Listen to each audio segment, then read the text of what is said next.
beforehand. And we'll start, therefore, with Nicholas and Nicholas's advocacy and Create Streets and all of that.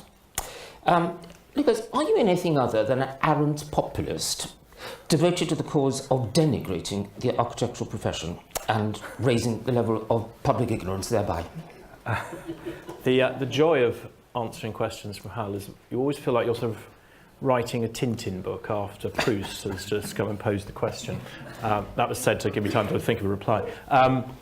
Am I ever? Well, it's interesting. There's an architect present, several architects present, but there's one I'm looking at right now, Roy Bragan from HTA, and his colleague and boss, who's actually running for the presidency of RIBA at the moment, Ben Derbyshire, some months ago, referred to Create Streets as populist.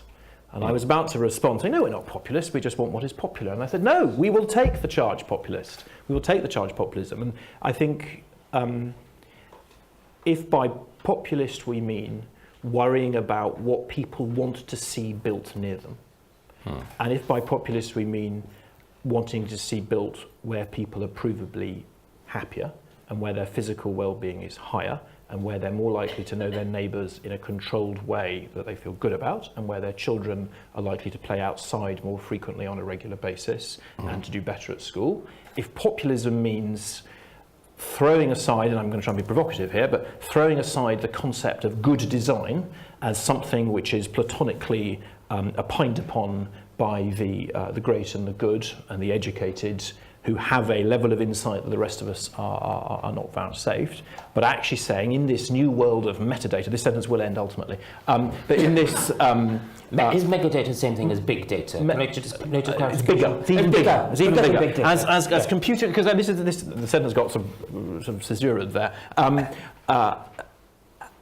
This is a very exciting time in social sciences, in psychology, and in city studies. Our capacity both to generate and to understand and to analyse data about where people are happy, about where children do well, about where things happen or don't happen, is just exploding. And above all, our capacity to access it and then to research it. So I think the key question that we're asking, and I think what drives us with increasing confidence to the view that the way to create cities is to find that middle space between the suburban outliers at one end and the huge blocks at the other, is because, I was going to say in Avery, that's going too far. It's in a study of 86, and maybe 85. If you buy the book, you can check whether it's 85 or 86.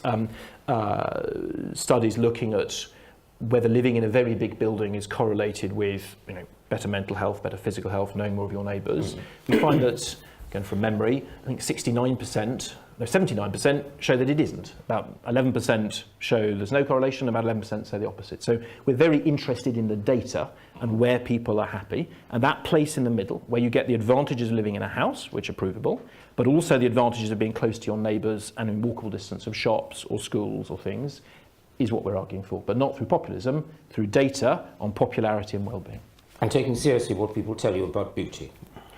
What do they think about beauty? Beauty really matters. It's one of the many, I think, lies propagated by various forms of philosophy and professionalism over the last 50, 60 years, that beauty is purely subjective. It is demonstrably false.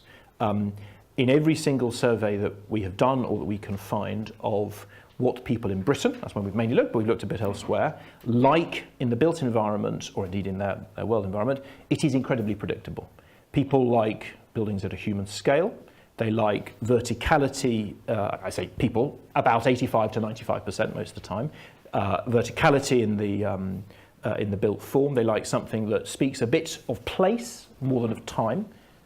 People are far more interested that what is built feels like it belongs here, in this town or in this village or in this street, than they are that it belongs in 1987 or 2016. It's predictable what people will find beautiful.